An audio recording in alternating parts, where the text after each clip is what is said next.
Breaking news here, the deadly gun battle involving a U.S. speedboat and Cuban troops off the coast of Cuba. Cuba tonight saying 4 dead in that U.S. boat, 6 wounded. Tonight, Cuba saying the shootout took place in Cuban waters off the southern tip of Florida. Cuba saying 4 people shot and killed, a Cuban commander also wounded in that shootout. Cuba accusing the U.S. registered boat of opening fire as the Cuban border guard vessel approached. Secretary of State Marco Rubio speaking a short time. Tonight's breaking development centers on a deadly maritime confrontation between a U.S. registered speedboat and Cuban border forces just off the coast of Cuba. Cuban officials report that the vessel entered territorial waters near the Alpino Channel, within roughly 1 nautical mile of the shoreline, in an area long known for maritime crossings between Cuba and Florida. According to Cuban authorities, border patrol units approached the boat to identify those on board. They allege that individuals aboard the speedboat opened fire first, wounding a Cuban commander. Cuban forces then returned fire. Cuba states that 4 people aboard the Florida-registered vessel were killed and 6 others were wounded in the exchange. The wounded were reportedly transported for medical treatment. The confrontation is highly unusual for this stretch of water, where tensions have historically existed but open gun battles remain rare. The U.S. government is now demanding access and verification of the facts. Secretary of State Marco Rubio has indicated that the United States does not accept the Cuban narrative at face value and intends to conduct its own investigation. The incident unfolds against a backdrop of strained diplomatic relations, including energy pressures within Cuba and heightened regional sensitivities. This event has immediate implications for bilateral relations, maritime enforcement policies, and potential diplomatic escalation. Off with late reporting. Tonight, a deadly gun battle off the coast of Cuba. 4 people killed aboard a Florida-registered speedboat, 6 more wounded. Cuban officials claiming that speedboat violated its territorial waters, approaching within 1 nautical mile of the Alpino Channel north of Corralejo, an area known for its intricate quays and proximity to Florida's southern tip. Cuban border guards in a patrol boat claiming that as they approached to identify who was on board, the crew of the speedboat opened fire, wounding the Cuban commander. Those Cuban troops then returning fire, according to Cuban. The timing of this confrontation is critical. Cuba is currently facing an acute energy crisis and ongoing economic strain. U.S.-Cuba relations remain fragile, and maritime crossings between the 2 nations have long been associated with both migration efforts and law enforcement scrutiny. Reports suggest the speedboat may have been attempting to retrieve relatives from Cuba, a practice that has historically formed part of a high-risk, high-speed smuggling and extraction network operating between the island and Florida. While that possibility remains unconfirmed, it underscores the volatility of these waters. For decades, private vessels have attempted to move Cuban nationals out of the country, sometimes in defiance of Cuban authorities and in violation of maritime law. If accurate, such circumstances complicate the legal framework surrounding the use of force and territorial enforcement. Secretary Rubio has emphasized that many facts remain unknown. The U.S. Coast Guard is now positioned off the Cuban coast as American officials seek direct access to any surviving individuals and independent verification of events. Whether this becomes a contained maritime incident or escalates into a broader diplomatic dispute will depend on investigative findings in the coming days. For now, 4 lives have been lost in an exchange that places renewed strain on already tense international relations. Aaron Katursky. FBI agents returned to Nancy Guthrie's house today, 3.5 weeks after she was taken in the middle of the night by an unidentified masked man. Agents seen in that same doorway, walking the property and putting up no trespassing signs. The FBI is reducing the number of personnel in Tucson. Many agents are now heading back to Phoenix to work the case from there. Investigators are now sorting through a surge in tips after the Guthrie family's offer of $1 million for information leading to their mother. Federal authorities have intensified their investigation into the abduction of Nancy Guthrie, returning to her residence more than 3 weeks after she was taken in the middle of the night by an unidentified masked individual. The renewed law enforcement presence follows a public appeal by her family, who announced a $1 million reward for information leading to her return. Investigators were seen revisiting the property, examining entry points, and reinforcing security measures. The FBI confirmed that while some personnel are shifting operational focus from Tucson to Phoenix, the case remains active and ongoing. Officials stress that the redeployment does not signal reduced priority. Instead, it reflects a strategic consolidation of investigative resources. Authorities report a significant surge in tips following the reward announcement, requiring detailed review and verification. High-profile abduction cases often hinge on public cooperation, and law enforcement officials have reiterated that even seemingly minor details can prove decisive. The reward has generated national attention, amplifying visibility beyond local jurisdictions. Investigators continue to analyze digital leads, surveillance data, and call logs while urging anyone with information to come forward. At this stage, no suspect has been publicly identified, and officials remain cautious about releasing investigative specifics that could compromise the case. Please come forward, tell what you know, and help us bring our beloved mom home so that we can either celebrate a glorious, miraculous homecoming or celebrate the beautiful, brave, and courageous and noble life that she has lived. Pima County Sheriff's Department? The Pima County Sheriff's Department said the number of calls ramped up in the hours after Savannah's message. Is this in regards to the Nancy Guthrie case? Someone out there knows something that can bring her home. $1 million reward represents one of the most substantial private incentives offered in a missing persons investigation in recent years. Law enforcement officials acknowledge that financial incentives can significantly alter the trajectory of stalled cases, prompting new witnesses or associates to provide information that might otherwise remain undisclosed. Authorities confirm that the volume of incoming calls increased rapidly in the hours after the announcement.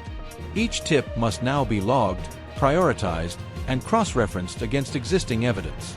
In addition to the reward, the family has contributed substantial funds to organizations supporting missing persons investigations, broadening attention to similar cases nationwide. Investigators emphasize that while public engagement is valuable, maintaining evidentiary integrity is essential. Every lead must be corroborated through forensic analysis, witness interviews, and coordination between federal and local agencies. The FBI continues to stress that the case remains open and active.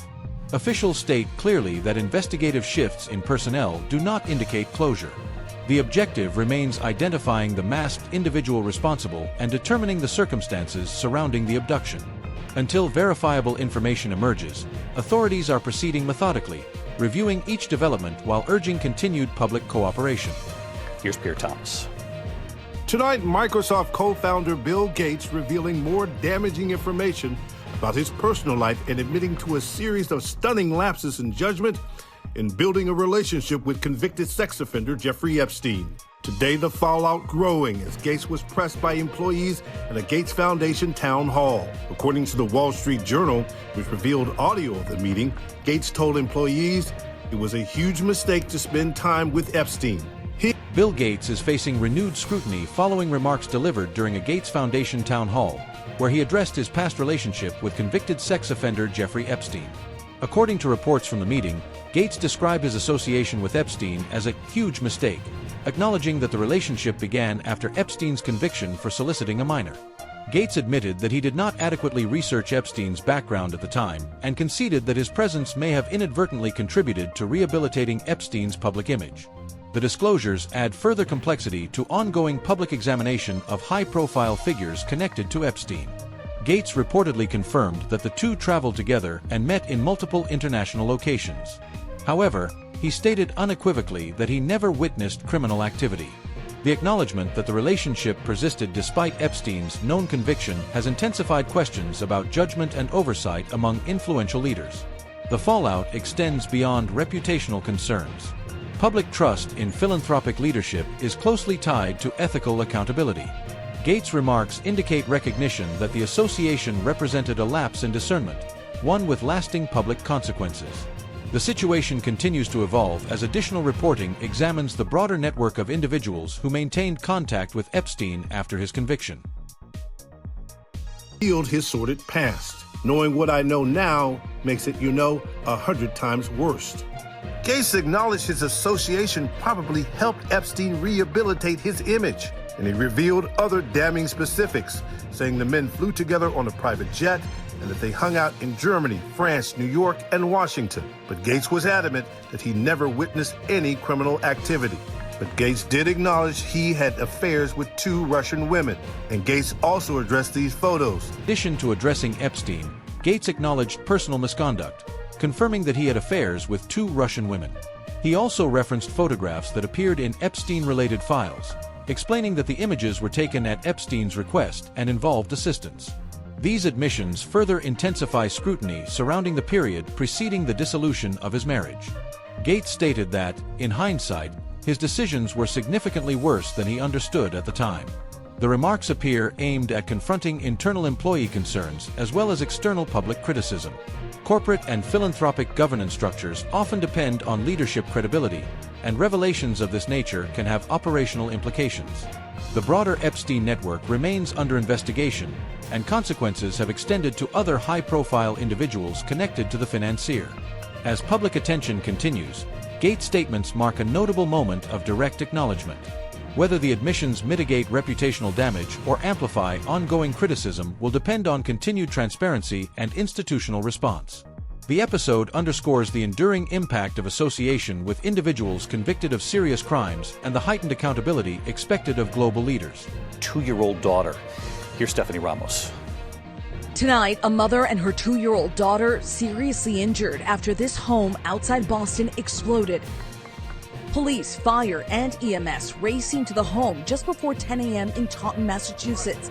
William Shivers shot this video. He lives across the street. We heard an explosion. I looked out my front door and it was just an inferno across the street. It was really hot. You could feel the flames at my house. The female got out. She realized that... In Taunton, Massachusetts, a devastating home explosion has left a 25-year-old mother with severe burns and her 2-year-old daughter seriously injured. Emergency crews responded just before 10 a.m. after a powerful blast engulfed a 3-family residence in flames. Witnesses reported feeling the heat from across the street as the structure rapidly became fully involved in fire. Authorities state that the mother escaped the initial explosion but re-entered the burning home after realizing her child remained inside. She sustained significant injuries during the rescue attempt.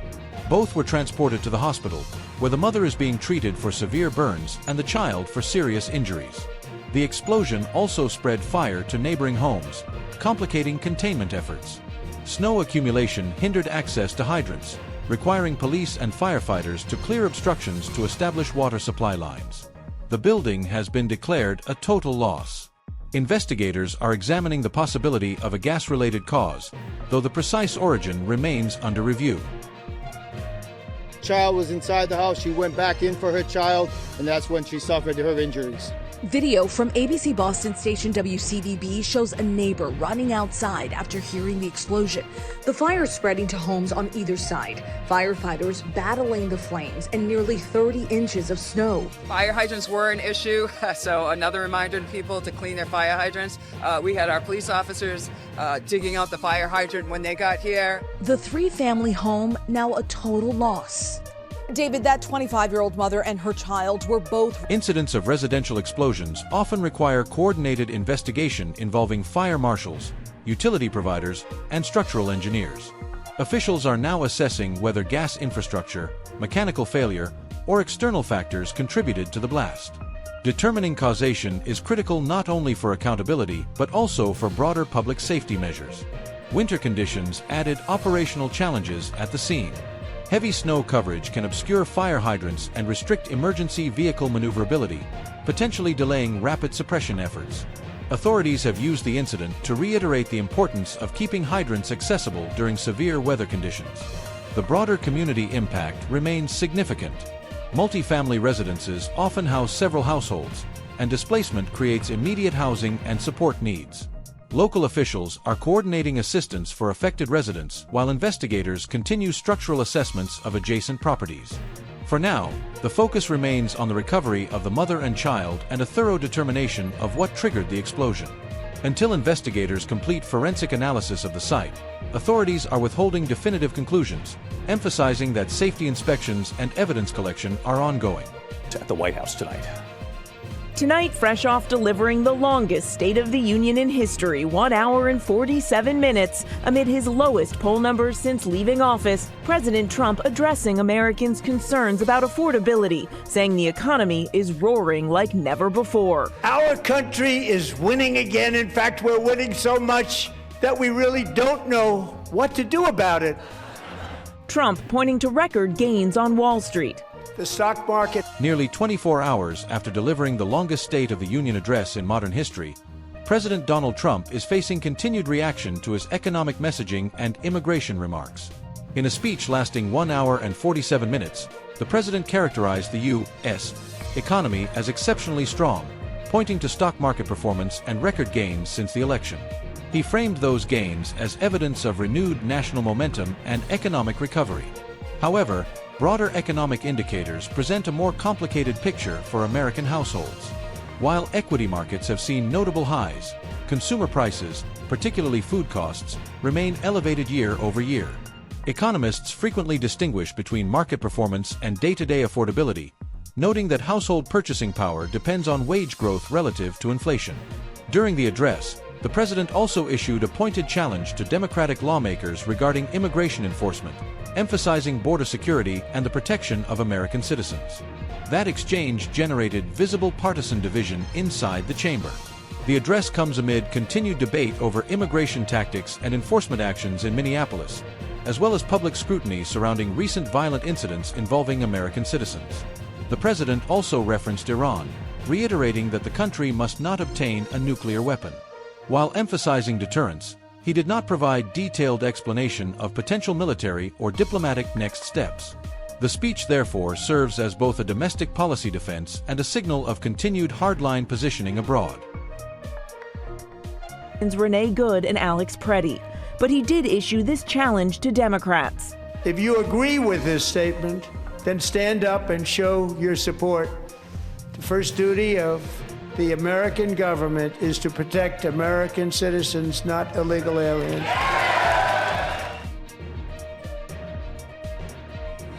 Isn't that a shame? You should be ashamed of yourself not standing up. You should be ashamed of yourself. Trump also amped. Reaction to the address has divided sharply along partisan lines. Supporters argue the president's emphasis on market growth and border enforcement reflects voter priorities and reinforces national security objectives. Critics counter that rising consumer costs and policy uncertainty continue to weigh heavily on working families. The distinction between Wall Street performance and grocery store prices has become a focal point in economic debate. The immigration segment of the speech generated one of the most visibly tense moments of the evening, highlighting deep disagreement over enforcement strategy and federal responsibility. Immigration policy remains one of the most politically charged issues ahead of upcoming legislative battles. On foreign policy, the president's remarks regarding Iran have drawn particular attention. While reaffirming opposition to nuclear development, he stopped short of detailing military or diplomatic frameworks, leaving open questions about the threshold for action. Observers note that rhetoric surrounding Iran can significantly influence regional stability and global markets. The address, in total, reinforced themes of economic strength, border security, and strategic assertiveness. Whether those themes resonate with voters will likely depend on economic conditions in the months ahead and the administration's handling of emerging international tensions. Jay O'Brien on the Hill for us. Tonight, with the country facing its worst measles outbreak in decades, President Donald Trump's pick for Surgeon General, Dr. Casey Means, a wellness influencer, repeatedly deflecting as lawmakers grilled her on vaccines. Anti-vaccine rhetoric has never been a part of my message. Means, a close ally of Health Secretary Robert F. Kennedy Jr., a longtime vaccine skeptic. Today, Republican Senator Bill Cassidy, a doctor himself, pressing her on the measles shot. Would you encourage mothers to vaccinate their children with the... President Trump's nominee for Surgeon General, Dr. Casey Means, faced pointed questioning on Capitol Hill amid the most significant measles outbreak in decades. Senators pressed her repeatedly on whether she would directly encourage parents to vaccinate their children with the measles, mumps, and rubella vaccine. In response, Dr. Means emphasized that individual medical decisions should be made in consultation with personal physicians. Her answers drew attention because of the scale of the outbreak and the long-standing scientific consensus regarding vaccine safety and efficacy. Public health officials have consistently stated that the MMR vaccine is highly effective in preventing measles, a disease that can cause severe complications, particularly in children. The hearing underscored the tension between individual choice frameworks and public health mandates designed to prevent widespread transmission. Means is a close ally of Health Secretary Robert F. Kennedy Jr., who has previously expressed skepticism about certain vaccines. That association intensified scrutiny during the hearing. Lawmakers from both parties sought clarity on whether the nominee would unequivocally endorse established vaccination guidelines if confirmed. The Surgeon General serves as a central public health communicator during national health emergencies. As such, direct messaging on vaccination carries significant influence. The exchange highlighted the broader debate over public health trust, scientific authority, and federal leadership during disease outbreaks. That answer in stark contrast with this direct warning from HHS official Dr. Mehmet Oz. Take the vaccine, please. We have a solution for a problem. Not all illnesses are equally dangerous, and not all people are equally susceptible to those illnesses. But measles is one you should get your vaccine. And today Means also refusing to rule out a scientifically debunked link between vaccines and autism. As a biomedical researcher and physician, I am not going to sit here and say that we should not study something in the future. I agree, but you have scientific evidence. The hearing also included discussion of the widely discredited claim linking vaccines to autism. When pressed, Dr. Means declined to rule out future study of the issue, though extensive scientific research has found no causal connection. Several senators reiterated that the overwhelming body of evidence supports vaccine safety. The contrast between her responses and statements from other federal health officials further sharpened the debate. Public health leadership often depends on clear and consistent communication during outbreaks. Ambiguity can complicate public messaging efforts aimed at containing disease spread. At the same time, there were areas of bipartisan agreement during the hearing, including concerns about environmental toxins, nutrition standards, and the impact of smartphones on mental health. However, the vaccination exchange remained the central focus given the active measles cases. If confirmed, Dr. Means would assume responsibility for guiding national public health messaging during a period marked by declining vaccination rates in some communities. Senators indicated that clarity and adherence to established scientific evidence will remain key considerations as the nomination process moves forward. David. Jay O'Brien up on the Hill for us. Jay, thank you. Tonight, FBI agents raiding the home and office of Los Angeles School Superintendent Alberto Carvalho. Agents seen carrying items out the front door of his home. Federal agents executed search warrants at the home and office of Los Angeles Unified School District Superintendent Alberto Carvalho. Authorities were observed carrying items from the residence and conducting a search of the property. Details of the investigation remain under seal, limiting public disclosure of specific allegations. Sources familiar with the matter indicate that the investigation is related to potential white-collar crime.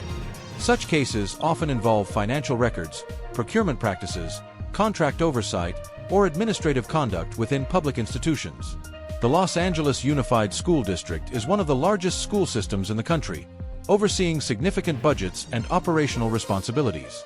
When investigations target high-ranking education officials, the implications extend beyond individual accountability. Public school systems manage billions in taxpayer funding and are subject to strict compliance standards. Federal involvement typically signals concern regarding possible violations of federal law or misuse of public resources. At this stage, no charges have been publicly announced. The execution of search warrants does not itself establish guilt, but indicates that investigators believe evidence relevant to a federal inquiry may be located at the specified sites. The case now proceeds within the judicial system under sealed documentation pending further disclosure. Walking through his backyard.